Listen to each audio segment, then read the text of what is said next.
One of the most nervous aspects of the cast coming together was the fact that they'd never met each other before. That, you know, we'd gone around the world and we'd picked the best people for each of the roles individually, met them, auditioned them, whatever, offered them the role, they'd accepted the role. We were happy, but the unknown thing was that none of them had worked together before. Most of them had never even met each other before. So there was a very nervous moment when suddenly we're in New Zealand 6 weeks out from the shoot and everybody starts getting off the plane. When I was getting ready to go out, they said, when you get to Heathrow, you'll be travelling with someone called Orlando Bloom. I just left my family behind and my friends and my life, and I was like feeling a little bit teary, you know, at the idea of leaving everything behind and my dog and everything. And I see this guy, you know, and I thought, he looks elf-like. And this wee fella walked over and he said, "You wouldn't be Orlando Bloom, would you?" He said, "Billy!" And I was like, oh my God, you're a hobbit. And we just had this huge embrace. And it was my birthday as well. I'd just turned 30 that day. So we had champagne on the flight. And then when we got to LA, because of the time difference, it was my birthday again. So we had more champagne, you know, because it's the 28th again.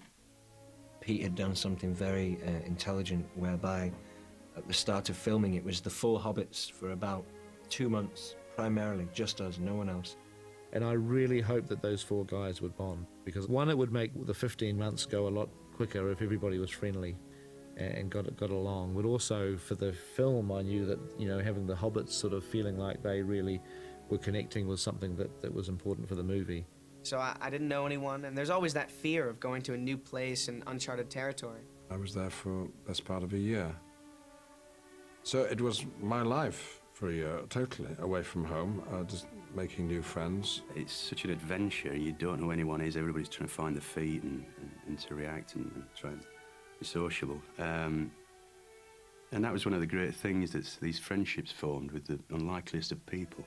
It was a real kind of Boy Scout kind of, you know, year and a half. It was men together. I mean, you know, every so often Liv would be there and Kate Blanchett would be there, which is such an amazing thing, because you've got these two gorgeous women who got so much attention from us guys because, you know, we adored them so much. Well, I remember being really nervous because I felt like a lot of the emphasis, because it was all the boys, was on them meeting me in a way, and I was so nervous to meet them. And when I think about how I saw them, it's completely different to how I see them now, but they're all so cute. And it was this amazing kind of coming together. Here we are, we're all finally here, we're almost all of us, and we're gonna set out on this journey. And it was this incredible excitement and anticipation for what we were about to do together. One of the amazing things about Elijah, I think, is he can sleep anywhere at any time. I mean, I've seen him do it. And, like, if they don't go back to him for, like, 15 minutes, he'll just be sitting there like that, like, for 15 minutes. And then someone will go, "Elijah, yeah, yep, scene, right." And he goes. It's an incredible thing that he's got. I mean, he must have been so tired during that shoot, because, you know, there was times when we had time off. Elijah pretty much had no time off, ever. I've seen him fall down 3 sets of staircases, like, and then just get up and go, and just walk up. That is an incredible gift, man. He's like, you know, like Chaplin. I sort of appointed myself as his kind of minder. You know, I wanted to look after him and make sure that he was okay. Sean was very much Sam for me, you know, always looking after me, being there for me. He kept locking his keys in his apartment, and he'd leave and he couldn't get back in. And I was like, well, don't worry, I'll take care of it. And I would arrange, you know, to have a locksmith brought out there and you know, get his keys. And so he could continue going about having whatever fun he was having, you know, or talking to who he was talking to. And 45 minutes later, I'd bring him his keys, and "Elijah, here's your keys." And he was like, "Oh, wow, great, thanks, you know, thanks for taking care of it." I saw the need for life to imitate art. Sam needed to look after Frodo as his sort of primary identity. As the Fellowship started to coalesce, that was the job I carved out for myself. Sean Astin is just a very cool man. He had a different experience than the rest of us hobbits, because he's got a family, of course. He was there with his wife Christine and his beautiful daughter Ali, who we were all uncles to her at the end, you know. Sean is a very kind of untrusting individual when it comes to safety. He's gonna hate me for saying this, but it's true. He always had to check out everybody else's job and make sure that they were doing their job properly, because he didn't necessarily trust that they had it all under control. And there was one such instance when we were in a helicopter and we were in a kind of treacherous mountain area. It wasn't easy to land and it wasn't easy to take off. Elijah, Billy, and I were just having so much fun because we were in helicopters, and we were saying to the guy, could you try and flip over, or could you do some banks, or, how close could you get to that mountain, and, if we put a bike down, could you pick it up by its wheels and all that kind of stuff. And they're talking and laughing and scratching, and I can see that, like, all 3 helicopters are making their way in, and ours is the first one to go, or second one to go. And I'm like, you guys, shut up. They're talking. They're like, Sean, and they know what they're doing. They're safe. And I'm like, oh, man, this is not good. And Sean immediately starts, like, drilling the pilot of the helicopter. Like, all right, do you know, that you've got, like, 2 guys behind you waiting to come in. Do you know, are you cool to, like, take off? And asking him all of these kind of safety questions that I'm sure this pilot had completely under control. And there was also a point where Elijah and I and Billy and Sean had been dropped off at lower altitude, and we were there for about half an hour waiting for a helicopter to pick us up.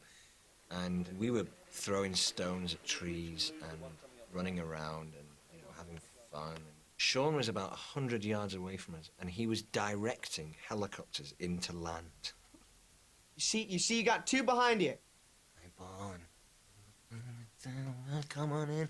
Waving to the helicopter guy, pointing out where the other guys were, and they're waving me, and the hobbits were all making fun of me because I was, like, trying to be Mr., involved. Billy Boyd's a unique guy. I'm so just blessed to have met him, Dom's an idiot. No, Dom's great. I was probably closest with Dom because, we had so much stuff together.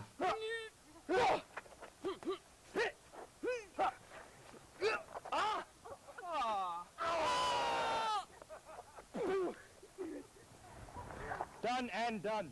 I was involved in a close near-death experience, really. It was kind of traumatic. We were filming the...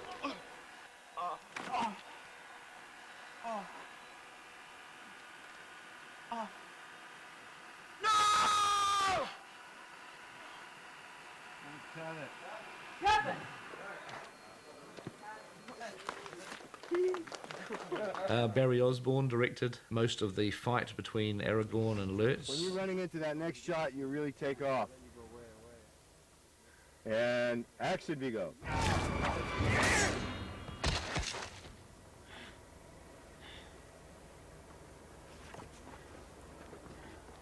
On this movie, I have so much to do that it takes actually quite a lot of effort to be able to do this. And I find myself conflicted. But right now, finishing the movie seems to me to be the most important thing, and helping Peter out in that fashion is appropriate on this film. Okay. Oh, well, that looks fine. Are you gonna be okay with light and stuff? Have you got some lights up there? Are you gonna tie it off? Blasting in there. Okay. Well, you better shoot it fast then before it gets too shady. Well, I don't think we don't want to lock it off long enough. It's just But we have to keep him humid. We have to keep him feeling happy and good. So we just give him a camera and a crew, and he's as happy as Larry. He stays off our backs. It's a brilliant scheme. right, thanks.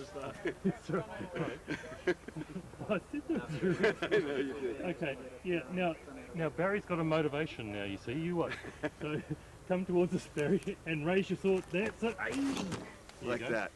Anytime you make a movie with the sort of physical action, that we have, there's always a danger of people getting hurt. I mean, you obviously take every possible precaution that you can, but with that, people do get hurt. Fortunately, on the film, we never had any particularly serious injuries. Not really serious, although one of the worst ones actually happened to Sean Astin. And it was a relatively simple shot where Sean had to be on the shore of the lake, and he had to run out to the boat. I'm running at a dead sprint, and I get in, and my left foot and as my right foot lands about 2 feet in the water, just this huge sharp pain, and I grabbed onto the side of the boat, and I just looked down, and it hurt so bad.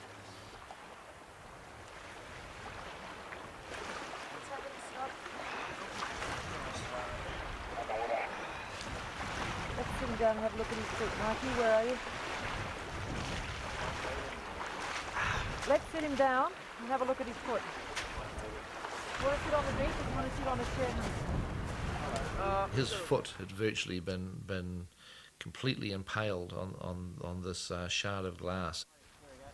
When they took the prosthetic off, it was a big, old, deep gash in the foot. I mean, it was a substantial cut. Oh my God! It's a lot of blood, So man. Mike will get a That's control a lot standing by. of blood. Probably going to need a bit. To dry it off. There was this sort of globular thing, this mass that came out of the slit in his foot, that I was fascinated with. Master Frodo can play with my clots anytime he wants to. Fascinated by his blood clot. We were a good hour, sort of an hour and a half's drive out of Te Anau. It was a long way, it was quite remote. We called for a chopper to come in because we knew we needed to get him to a hospital very, very quickly because there was a lot of bleeding. So the helicopter guy came out, and we jumped in, and it was Jacques Cousteau's pilot, the guy who had flown Jacques Cousteau around on some of his expeditions, which I thought was really cool. You know, it's a magic project because it made everyone so passionate, but like when I walk away from it, it's not only the creation of the film, it's the people who created it is what is the experience that I love.